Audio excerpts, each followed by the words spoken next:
Offrir de la valeur. Donner de la valeur à ses clients ou clients potentiels. Cependant, qu'est-ce que cela signifie réellement un contenu de valeur? C'est le sujet de cette émission. Les médias sociaux en affaires est votre rendez-vous hebdomadaire pour en connaître davantage sur les différents réseaux sociaux et les plateformes de création de contenu dans un contexte d'affaires. Chaque semaine, je, Amélie Delebel, répondrai à une question thématique qui vous permettra d'appliquer concrètement ces conseils pour votre entreprise. C'est parti! Bonjour et bienvenue sur les médias sociaux en affaires. Très heureuse encore une fois de vous accueillir aujourd'hui pour cet épisode des médias sociaux en affaires. Et pour cette 87e émission, je réponds à la question: que signifie réellement un contenu de valeur? En effet, on voit beaucoup ça dans le marché, dans des articles de blog, justement, dans des épisodes de podcast. Donc, mais qu'est-ce que ça signifie réellement quand on se fait dire de créer du contenu de valeur? Donc, bien évidemment, de mon côté, comment je vois ça, c'est qu'il y a vraiment plusieurs significations, bien sûr. Pour moi, un contenu de valeur, tout d'abord, ça va être un contenu utile qui va attirer des clients potentiels vers votre univers. Donc, vous allez écrire des articles de blog, faire des vidéos sur votre chaîne YouTube, créer des épisodes de podcast comme je le fais aujourd'hui.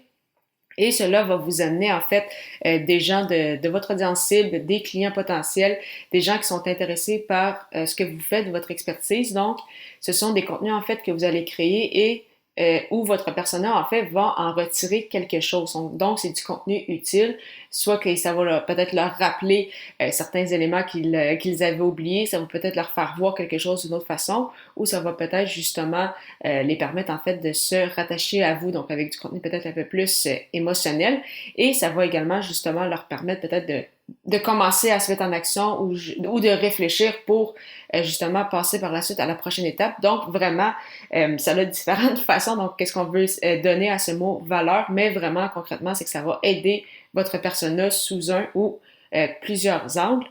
Et bien évidemment, ce contenu-là, ça va vous donner envie aux gens d'en savoir plus sur vous, sur votre expertise, sur votre entreprise. Donc, une fois que les gens vont écouter une de vos vidéos, un de vos épisodes de podcast ou lire un de vos articles de blog, ils vont vouloir en connaître davantage sur vous. Donc, ils vont peut-être aller visiter votre site web, vont peut-être aller se connecter à vous sur les réseaux sociaux, vont vouloir écouter peut-être d'autres épisodes, d'autres vidéos. Donc, vraiment, c'est que ce contenu-là va non seulement donner de la valeur, va donner des éléments intéressants à votre audience, mais en plus, ça va faire en sorte que ces gens-là vont vouloir connecter vraiment plus avec vous. Donc, oui, ça va leur apprendre quelque chose, mais en plus, ils vont vouloir en connaître davantage sur vous parce que, oui, c'est toujours intéressant quand des nouvelles personnes écoutent par exemple, nos épisodes de podcast, mais ce qu'on souhaite, en fait, c'est que ces gens-là restent dans notre univers et nous connaissent de plus en plus. Comme ça, si jamais ils ont besoin, justement, qu'on règle leurs problématiques ou autre, bien, ils vont se tourner vers nous plutôt que vers des compétiteurs. Bien évidemment, donc, le contenu de valeur doit aussi vous aider, c'est ça, à bâtir votre notoriété, que ça se passe par des publications sur les réseaux sociaux, encore une fois, votre podcast ou autre. Ça va vraiment aider à, c'est ça, vous bâtir une crédibilité, vous donner le statut d'experts, en fait, que ce sont les gens qui vont vous donner ce statut-là parce qu'ils vont vous avoir vu sur le web, vont vous avoir entendu, vont vous avoir vu. Donc, c'est vraiment très important aussi pour moi à ce niveau. Puis, comme j'en ai glissé un mot tantôt, c'est que ce contenu-là doit également faire en sorte que les gens veulent connecter avec vous.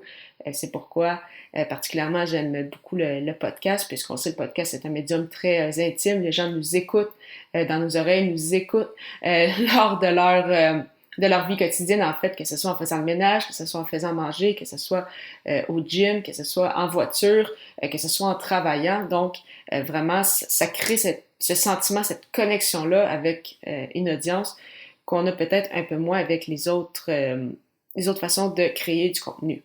Et finalement, ces contenus-là de valeur doivent également avoir de la valeur pour les moteurs de recherche.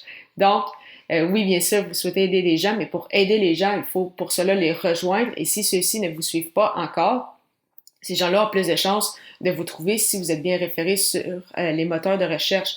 Donc, que ce soit encore une fois articles de blog, vidéos, podcasts ou autres, vous voulez en fait que vos pièces de contenu ressortent le plus rapidement possible lorsque les gens font des recherches sur votre thématique. Vous voulez que ce soit votre article, que ce soit vos épisodes qui ressortent avant, encore une fois, ceux de vos compétiteurs. Donc, du contenu de valeur, oui, pour votre audience, mais il faut également penser à l'aspect un peu plus technique et penser à tout ce qui est moteur de recherche. Et même chose également si des gens font bien sûr des recherches sur YouTube, donc je l'inclus bien évidemment là-dedans.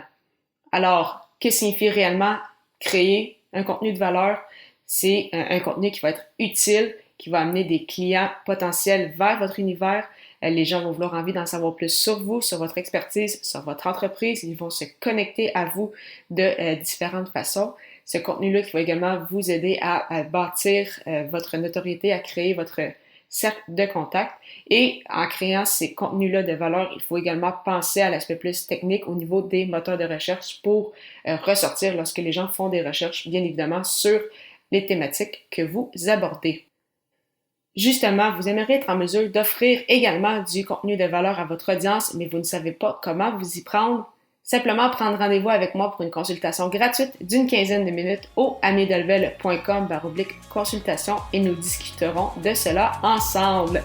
La semaine prochaine, le sujet de l'épisode sera « Pourquoi prendre part à un bootcamp ?» À très bientôt!